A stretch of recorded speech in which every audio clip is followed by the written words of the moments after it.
This is why I work at an HBCU. I'll hug my students and congratulate them, and I'll say, I'm so excited for you. What's next? And oftentimes there's a pause. And then I'm going to be applying for XYZ, a job, or I'm going to be applying maybe kind of sorta to graduate or professional schools. And that's something we want to stop. We want to mitigate that issue. For a first generation low income student from a poor community to go to college, to be the first in their family to go to college, they're a trailblazer in their own right. And for many of them, getting to college has been their life goal. And they only get there to realize it's the start of a very long race. And that story is not unique. We have a lot of students that have already graduated and they're not working, not even in just the major that they selected, but they do not have a job or a career that equates with the education that they received. What we soon realized is that we can accomplish learning for the sake of learning and those career outcomes because for a first generation, low income, and Black student, understanding social mobility, understanding societal context, workplace culture, transferable skills, what does it mean to be effective in the workplace, are all a part of a learning journey that they don't have anyone typically at home who've experienced that before. Some of them are coming out of areas in which the educational levels at the high schools are not up to par. But to take that student, meet them where they are, and then elevate them with their assistance and say, hey, look, if you want to be educated, we can educate you. If you aspire to be more, we're going to help you do that. And to prove it every December and May by producing high quality graduates. We do it every day. And I tell them, sometimes I feel like we're miracle workers. I am here because I see it. In 2016, Lilly's investment in the Career Pathways Initiative with UNCF was considered a Forbes big bet. And it was considered a big bet for one reason and one reason alone. Very rarely, dare I say never, has there been a significant investment of that size and duration, $50 million over 7 years, dedicated to transformation with Black colleges. They were the kind of philanthropy that we'd had a relationship with since our very founding in 1944, and they'd believed in us and given significantly. But when they gave for career pathways, they said, we really have a strong view that there needs to be a clearer connection between the educational enterprise, the student, and the career outcomes. I thought that this was the moment, right? We kept looking for a moment where we could actually change HBCUs, where we can sort of propel them to where they needed to be. This money came in and we were trying to figure out, what does career pathways mean for our institutions?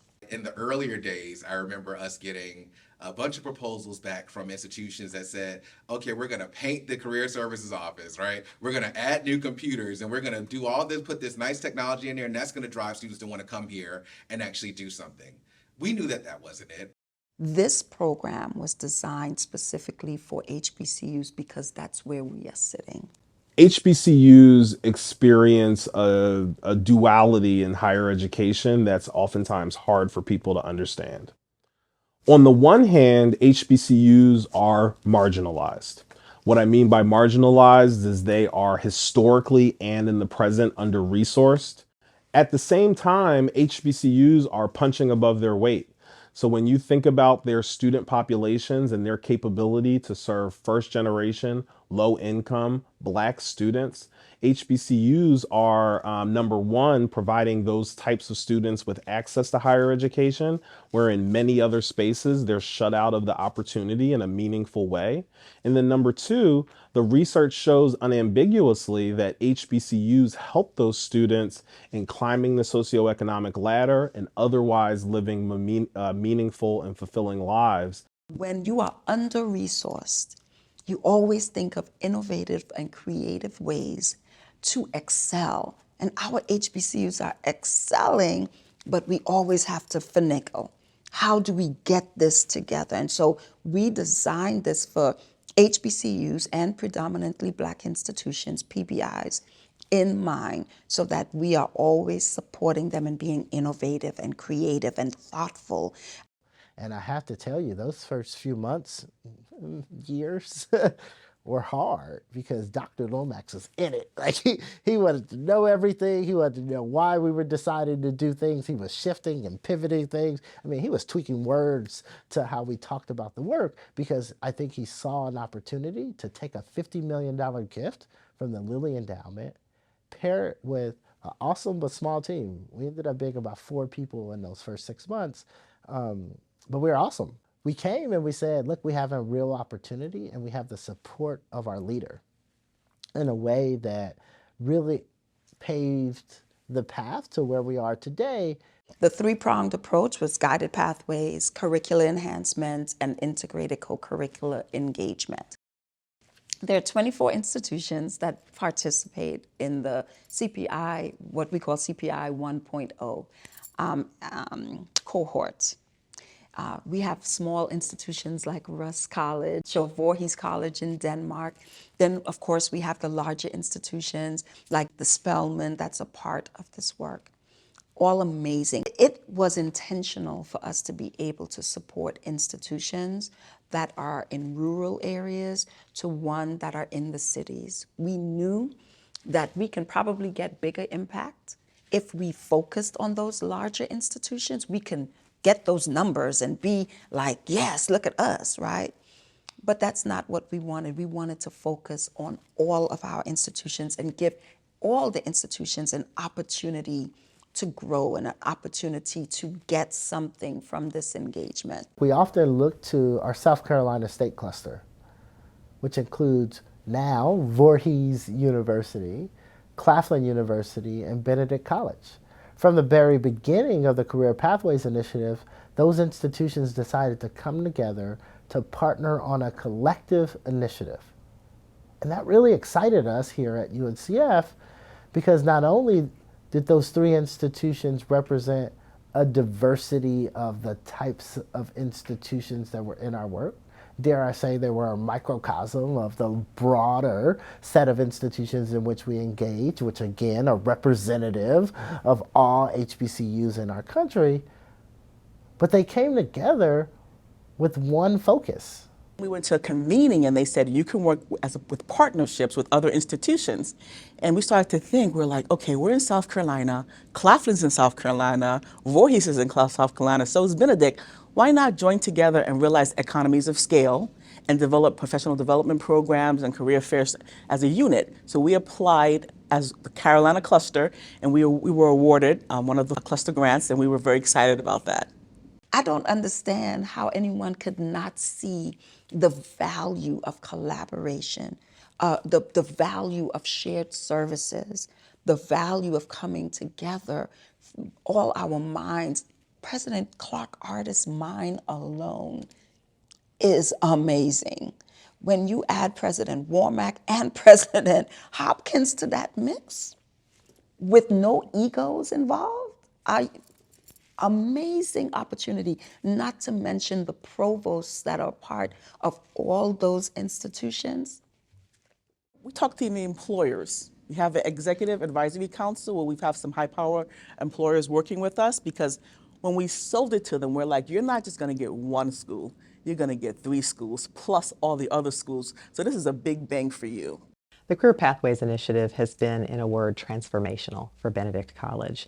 It has afforded us the opportunity to really think strategically about the introduction of careers to our students from the moment they touch the campus and throughout their trajectory while they're here.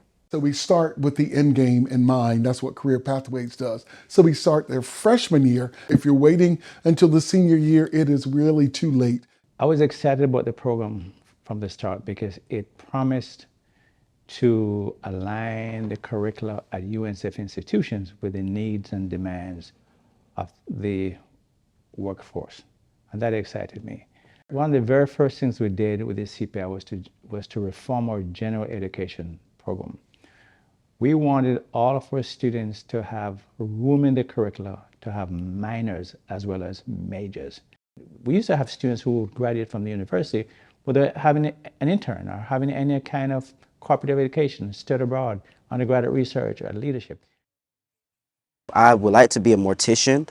So with the Career Pathway Initiative, we were able to connect with different funeral homes within the Orangeburg County for me to be able to do internships and to be able to work hand in hand with funeral directors so they can show me what it means to be a funeral director. What Career Pathways does, it very deliberately, very strategically, very intentionally aligns our curriculum. It aligns our co-curricular experiences with industry leaders and with corporate leaders so that we are aware at the institution what is needed, what our students will need. As we began the program assessment process at Benedict, we took a look at all of our majors. We then juxtaposed that against our regional workforce demands, our national workforce demands. Where are the jobs? For example, we had a criminal justice major, but the reality is that students were going to become police officers, they were going into the military, they were doing jobs they could have done without a college degree and the debt associated therewith.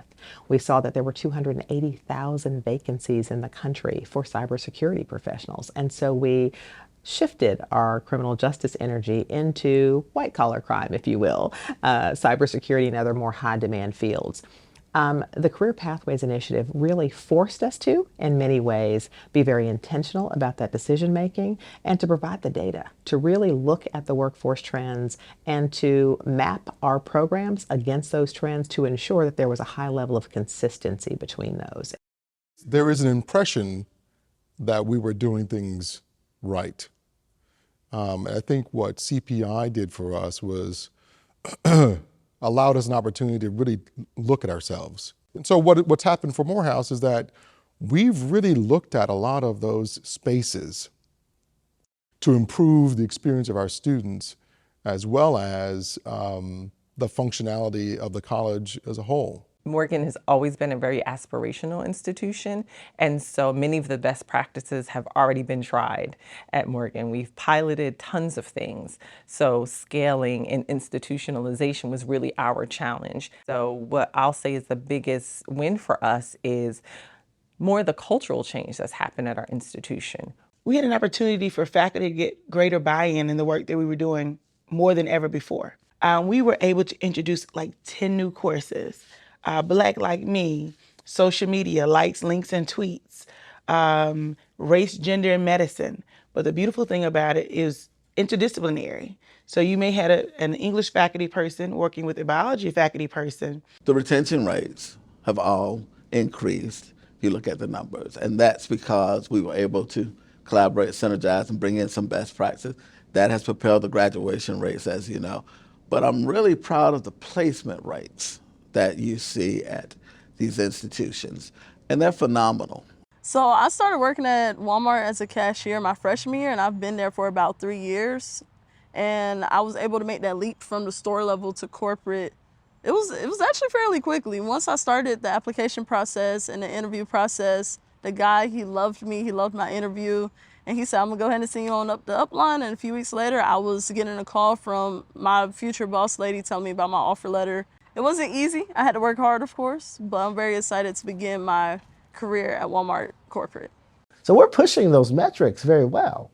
But instead of using those metrics as qualifiers for who should be in and who should be out, we're using those metrics to understand what change looks like. I love that this is not an initiative that is just window dressing.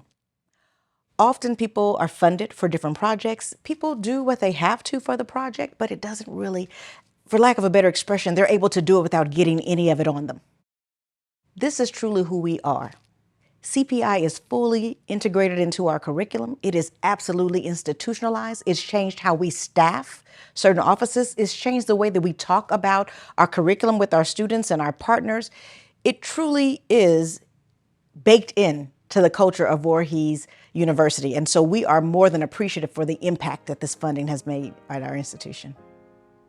And so when we think about well, what did we learn from the Career Pathways Initiative? There's a whole lot of learnings in the Career Pathways Initiative. The first was that we're stronger together than we are apart. That if we have a clear and explicit strategy aligned to goals and aspirations with the right level of metrics and a dogged determination to execute against that strategy, we can make change happen. When you're talking about organizations that are less about widgets and more about people, we know that the work we're doing is generational at least. Every job today is a tech job. Every job is a high skills job. And so how do we make sure that we're giving these students the tools? And that's what Career Pathways was giving us an opportunity to do. It wasn't prescriptive, but it was strategic. And the solves were our own solves. And they were the right solves for historically black colleges and the right solves for the students. And now we're beginning to even think about how we can be even more strategic in impacting not just the students who attend our institutions, but the communities that surround them, so that our institutions aren't this anchor in a under-resourced community. They are anchors in a vibrant, resourced, and generative community that gets the full benefit of educational opportunity, of career advancement, of home ownership, of wealth building. So we have a lot of big ideas about what we want to do.